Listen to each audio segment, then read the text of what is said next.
Episode की शुरुआत में दिखाते हैं कि युनमू जल्दी से स्वांग के पास जाता है, लेकिन वो ये देखकर थोड़ा सा हैरान हो जाता है कि वो काफ़ी ज़्यादा अजीब बिहेव कर रही होती है और युनमू पर भी हमला कर देती है। ये देखकर युनमू थोड़ा सा शॉक्ड हो जाता है, लेकिन खुद को उसके अटैक से बचा लेता है और उसे देखने पर उसे पता चल जाता है कि उसके पास से भी वही डेमोनिक ड्रैगन वाला वही इविल एनर्जी निकल रहा होता है। वो देखकर वो समझ जाते हैं कि उसे भी वही ड्रैगन कंट्रोल कर रहा होगा, इसलिए वो उससे फाइट करने चला जाता है। जहाँ पर उससे फाइट करने पर उसे पता चलता है कि वो उसकी इविल स्वॉर्ड के अटैक को डॉज कर रही है। उसके बारे में वो सोच ही रहा होता है कि तभी स्वांग आकर उस पर हमला कर देती है, जिससे युनमू काफ़ी दूर फेंका जाता है। ये देखकर वो उससे कहता है कि हम पहले भी ऐसे फाइट किया करते थे, एक दूसरे से हमेशा कम्पीट करते रहते थे, लेकिन अब मैं काफ़ी ज़्यादा प्रैक्टिस कर लिया हूँ, इसलिए अब तुम मुझे नहीं हरा सकती हो। ये बोलकर वो अचानक उस पर स्वॉर्ड पावर से हमला कर देता है, जिससे वो उस ड्रैगन के कंट्रोल से बाहर निकल जाती है। ये देखकर वो कहता है कि मेरा शक बिल्कुल सही था। ये बोलकर वो उसे वो वाला एंटीडोट पिला देता है और अपना स्वॉर्ड को वहीं पर रख देता है ताकि वो डेमोनिक एनर्जी फिर से उसे कंट्रोल ना कर सके, और शैडो क्वीन को उसे गार्ड करने के लिए बोलकर वहां से चला जाता है और जाते हुए कहते हैं कि मेरा दिमाग काफ़ी ज़्यादा खराब हो गया है। ये बोलकर वो अपने रेवेन को निकालकर कहता है कि अब मेरा हेल्प करने का वक्त आ गया है। वो बाहर आते हुए कहता है कि मुझे तो लगा था कि तुम मेरे बारे में भूल ही गए हो। युनमू कहता है कि तुम्हें अनसील करने के लिए मैं काफ़ी सारे स्पेस एलिमेंट को जमा कर रहा हूँ, लेकिन अभी मैं थोड़ा सा मुसीबत में पड़ गया हूँ। रेवेन कहता है कि हाँ, मेरा पावर और ज़्यादा स्ट्रॉन्ग होते जा रहा है। ये बोलकर वो उसका हेल्प करने के लिए तैयार हो जाता है। दूसरी तरफ उन लोगों को दिखाते हैं जहाँ पर वो सभी लोग उनके मॉन्स्टर से फाइट कर रहे होते हैं, लेकिन वो मॉन्स्टर और ज़्यादा आते ही जा रहा होता है। लेकिन तभी युनमू का रावण अपनी स्किल का यूज करके काफ़ी सारे कौवे को समन करके एक ही बार में काफ़ी सारे मॉन्स्टर को खत्म कर देता है, और काफ़ी सारे मॉन्स्टर खत्म होने के कारण अब वो डेमोनिक ड्रैगन अपीयर हो जाता है। उससे देखकर मफिन काफ़ी ज़्यादा गुस्सा हो जाती है और उस पर हमला करने चली जाती है, लेकिन वो उसके आर पार चली जाती है, उसे छू भी नहीं पाती है। ये देखकर वो काफ़ी ज़्यादा हैरान हो जाती है कि आखिर ऐसा कैसे हो गया, और तभी वो ड्रैगन अपना स्किल का यूज करके उन सभी लोगों पर हमला करने लगता है, जिससे वो लोग फाइट करने की कोशिश तो करते हैं लेकिन उसका कुछ बिगाड़ नहीं पाते हैं, और तभी वो उन सभी लोगों को पकड़ लेता है। ये देखकर मियाओ और युनमू जल्दी से जाकर उन्हें बचा लेते हैं। ये देखकर ब्रेड कहते हैं कि तुम लोग उससे चोट पहुंचा सकते हो, लेकिन हम लोग ऐसा क्यों नहीं कर सकते हैं। मियाओ कहते हैं शायद हम लोग फ्लक्स पावर का यूज कर सकते हैं, इसलिए ऐसा हो रहा होगा। ऐसा हालत को देखकर युनमू भी कहता है कि लगता है कि सिर्फ हम दोनों ही इस ड्रैगन से डील कर सकते हैं। ये बोलकर वो अपने सभी शैडो को बाहर निकाल देता है और रेवेन को उस ड्रैगन से फाइट करने के लिए बोल देता है, इसलिए वो जाकर उससे फाइट करने लगता है और वो उसे पीटते हुए कहते हैं कि अगर मेरे पास मेरा पूरा पावर होता तब मैं तुम्हें दिखा देता कि मैं क्या कर सकता हूँ। ये बोलकर वो उसे एक लात मारकर फेंक देता है और एक पावरफुल स्ट्राइक करके उसका खेल ही खत्म कर देता है। वहीं पर ये देखकर युनमू सोचता है कि सिर्फ उसका सील का एक ही लेयर को हटाने पर वो इतना ज़्यादा ताकतवर बन गया है। चलो अच्छा हुआ कि मेरा स्पेस एलिमेंट बेकार नहीं गया, लेकिन तभी वो ये देखकर काफ़ी ज़्यादा हैरान हो जाता है कि वो ड्रैगन गैस में बदल गया होता है और वो रेवेन को जकड़ लेता है। ये देखकर रेवेन कहता है कि तुम्हारा जकड़ में सच में काफ़ी ज़्यादा मजबूती है, अगर तुम इसी तरह से किसी ऑर्डिनरी बंदे को पकड़े होते तो अभी तक वो टपक गया होता, लेकिन तुम्हारे लिए ये काफ़ी दुख की बात है कि मैं कोई भी ऑर्डिनरी पर्सन नहीं हूँ। ये बोलकर वो खुद को उसके चंगुल से छुड़ा लेता है और उसका टुकड़ा टुकड़ा कर देता है, लेकिन तभी उसका सभी का सभी टुकड़ा फिर से एक दूसरे से मिलकर वो पूरा हो जाता है।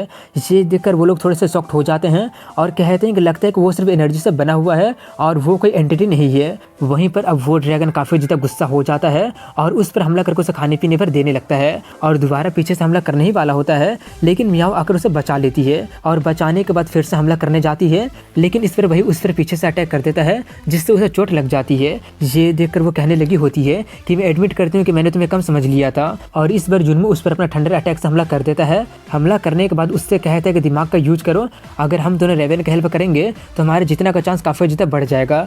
ये बोलकर वो लोग एक साथ हमला करने के लिए तैयार होने लगते हैं। रेवेन उससे कहता है कि वो मुझसे ज़्यादा ताकतवर नहीं है, लेकिन प्रॉब्लम ये है कि वो काफ़ी ज़्यादा वाइड रेंज अटैक कर सकता है। ये सुनकर वो लोग एक प्लान बनाते हैं और प्लान बनाने के बाद उससे फाइट करने लगते हैं, और युनमू के अटैक के बाद वो ड्रैगन काफ़ी ज़्यादा गुस्सा हो जाता है और जहाँ तहाँ अटैक करना स्टार्ट कर देता है, लेकिन उसका कुछ करने से पहले ही रेवेन फिर से उसका टुकड़ा टुकड़ा कर देता है, लेकिन इससे कोई भी फर्क नहीं पड़ता है क्योंकि वो फिर से खुद को जोड़ लेता है। खुद को जोड़ने के बाद वो भागने लगता है। ये देखकर वो लोग थोड़े से चौंक जाते हैं और युनमू उससे कहते हैं कि अब जबकि उसे नॉर्मल तरीके से ख़त्म नहीं किया जा सकता है तो अब ये मेरा हुआ। ये बोलकर वो उसे स्टार स्पेस में खींचकर लेकर जाने के लिए कहता है, इसलिए वो वैसे ही करता है और वो उसे खींचकर उसमें लेकर जाने लगता है, लेकिन वो भी उसमें ना जाने के लिए काफ़ी ज़्यादा स्ट्रगल करने लगता है। ये देखकर युनमू कहता है कि स्ट्रगल करना बंद करो, तुम नहीं जीतने वाले हो। ये बोलकर वो अपने स्टार स्पेस का रास्ता खोलकर उसे उसमें डाल देता है। ये देखकर सभी लोग काफ़ी ज़्यादा खुश होकर कहने लगे होते हैं कि फाइनली हम लोग जीत ही गए। तभी ब्रेड आकर युनमू को उठाकर कहने लगी होती है कि तुमने हमें फिर से बचा लिया, और वो लोग उस जीत को सेलिब्रेट करने जाने के लिए कहते हैं, लेकिन तभी मफिन कहते हैं कि ये भी ख़त्म नहीं हुआ है और उससे चैलेंज करते हुए कहते हैं कि बोलो क्या तुम्हें फाइट करने का हिम्मत है, जितने वाले का फुक्सी पेड़ हो जाएगा। ये सुनकर ये थिंग कहते क्या तुम पागल हो, वो पेड़ हमारे कंट्री का है, इसलिए हमारी क्वीन तुमसे डुएल क्यों करेगी। वो कहती है कि तुम्हारे पास पेड़ है इसलिए तुम नहीं समझोगी, इस वर्ल्ड में बिना फुक्सी पेड़ के कोई भी बच्चे को जन्म नहीं दे सकता है, जिसका सीधा सा मतलब यही कि मेरा कंट्री और इसके लोग गायब हो जाएंगे और ये मैं होने नहीं दूंगी। ये सुनकर ब्रेड उससे कहती है कि शांत हो जाओ, हम मिलकर इसका सोल्यूशन ढूंढ लेंगे। लेकिन वो उसका कोई भी बात ना सुनकर उस पर हमला कर देती है, जिसके अटैक को वो डॉज कर देती है। ये देखकर वो कहते हैं कि तुम तो मेरे अटैक को अवॉइड कर सकती हो, लेकिन क्या तुम्हारे लोग कर सकते हैं? अगर आज तुम मुझसे फाइट नहीं करोगी तो मैं अपने सभी लोगों को लेकर तुम्हारे कंट्री पर हमला करवा दूंगी। ये सुनकर वो गुस्सा होकर कहती है कि क्या तुम मुझे धमकी देने की कोशिश कर रहे हो? तभी जुन्मो उससे कहते हैं कि उससे फाइट कर लो, नहीं तो वो रुकने वाली नहीं है। ये सुनकर वो कहते हैं अब जबकि तुम बोल दिए हो तो मुझे फाइट करना ही पड़ेगा। ये बोलकर वो दोनों फाइट करना स्टार्ट कर देते हैं और कुछ देर के इंटेंस फाइट के बाद ब्रेड उसे हरा देती है और कहते हैं कि तुम हार गई हो, हार मान लो। लेकिन वो अभी भी हार ना मानकर बोल रही होती है कि मैं अभी भी फाइट कर सकती हूँ और रोते हुए कहने लगी होती है कि मेरे लोगों को अपने कंट्री में लेकर जाओ, इसमें उन लोगों का कोई भी गलती नहीं है। ये देखकर जुन्मो कहता है कि मुझे लगा नहीं था कि तुम हेल्प मांगोगी, क्योंकि तुम काफ़ी ज़्यादा कम्पिटिटिव पर्सन हो, लेकिन ज़्यादा चिंता मत करो, मेरे पास इसका एक सोल्यूशन है। ये सुनकर ब्रेड पूछते क्या तुम्हारे पास सच में एक सोल्यूशन है? जुन्मो कहता है कि तुम लोगों को थोड़ा दिमाग का यूज करना चाहिए, क्या तुम लोग ग्राफ्टिंग मेथड को नहीं जानते हो क्या? ये सुनकर वो लोग थोड़े से चौंक जाते हैं। इसके बाद दिखाते हैं कि जुन्मो उसके डाल को जमीन में गाड़ दिया होता है और उन्हें आगे का प्रोसेस बता देता है। ये देखकर ब्रेड पूछते क्या ये सच में काम करेगा ना? जुन्मो कहता हाँ, बस टाइम टाइम पर पानी देते रहना। वहीं पर ये देखकर मफिन बोल रही होती है कि मुझे अभी भी यकीन नहीं हो रहा है कि हम लोग एक और पेड़ को ग्रो कर सकते हैं, मुझे समझ में नहीं आ रहा है कि आखिर इस काइंडनेस को रिपे में कैसे करूंगी। जुन्मो उससे कहता है क्यों ना इसके बदले तुम अपने डेड पेड़ को मुझे दे दो। वो कहते हैं कि मैं उसे तुम्हें दे तो सकती हूँ, लेकिन तुम उसका करोगे क्या? जुन्मो कहता है मैंने अभी सोचा नहीं है। इसके बाद जुन्मो उस पेड़ को लेकर अपने स्टार स्पेस में चला जाता है, जहाँ पर वो वाला ड्रैगन होता है जो कि वहाँ पर काफ़ी ज़्यादा तबाही मचा दिया होता है। ये देखकर जुन्मो कहता है लगता है कि तुम्हें सबक सिखाना पड़ेगा। ये सुनकर वो गुस्सा हो जाता है और उस पर हमला करने जाता है, लेकिन एक ताकतवर फोर्स उसे सप्रेस करने लगता है, जिससे वो जुन्मो को कुछ भी बिगाड़ नहीं पाता है। ये देखकर जुन्मो उससे कहते हैं कि इस दुनिया को मैंने बनाया है और मैं यहाँ का गॉड हूँ। ये सुनकर वो ड्रैगन थोड़ा सा डर जाता है और श्रिंक करने लगता है।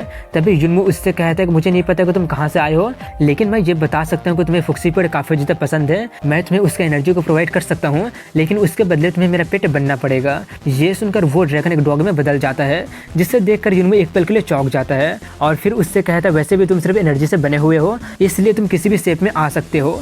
इसके कुछ देर के बाद दिखाते हैं कि जुन्मो फाइनली अपने स्टार स्पेस से बाहर निकल जाता है। उसे देखकर ब्रेड कहते हैं कि फाइनली तुम बाहर आ ही गए हो, तुम्हारे लिए एक बिग न्यूज है। जुन्मो पूछते हैं कि तुम इतना ज़्यादा एक्साइटेड क्यों हो रही हो? वो कहते हैं कि वो लड़की जाग गई है। स्वांग को देखकर जुन्मो एक पल के लिए थोड़ा सा चौंक जाता है और जल्दी से जाकर उसे गले लगकर रोने लगता है।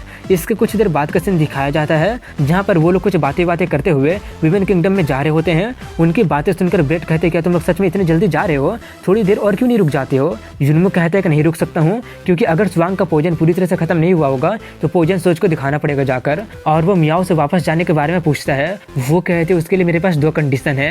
पहला ये है कि अगली बार जब भी तुम किसी एडवेंचर पर जाओगे तो मुझे भी अपने साथ लेकर तुम्हें जाना पड़ेगा और मेरे ग्रैंडफा को प्लीड करने में हेल्प करना पड़ेगा। अब जबकि ग्रैंडफा तुम्हें और ज़्यादा मानते हैं तो वो तुम्हारे लिए काफ़ी ज़्यादा आसान होगा। और दूसरा शर्त यह है कि ब्रांडो फैमिली के बिहाफ में मैं तुम्हें अपना ऑनर गेस्ट की तरह इन्वाइट करती हूँ, हमारा फैमिली हमेशा तुम्हारे साथ फ्रेंडली रहेगी।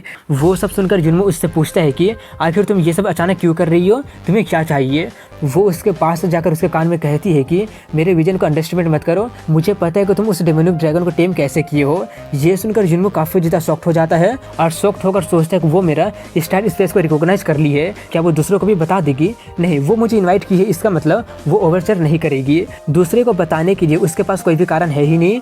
ये सोचकर वो उसके इन्विटेशन को एक्सेप्ट कर लेता है। इसके कुछ देर के बाद मियाओ अपने एक फैमिली ट्रेजर के यूज करके स्पेस क्रैक को एक्टिवेट कर देती है और जुन्मो उन दोनों को लेकर उसमें चले जाते हैं। और जैसे वो लोग अपने वर्ल्ड में पहुंचते हैं, वहाँ पर फ्लक्सर अलायंस वाले जुन्मो का इंतजार कर रहे होते हैं और वो लोग संख्या में काफ़ी ज़्यादा होते हैं और जुन्मो से कहते हैं कि हम लोग तुम्हारे इंतजार कर रहे थे, अब मरने के लिए तैयार हो जाओ। और यही बोलने के साथ यहीं पर इस एपिसोड की एंडिंग हो जाती है। तो मिलता हूँ कल इसी वक्त अगली वीडियो में, तब तक के लिए हैव अ गुड डे।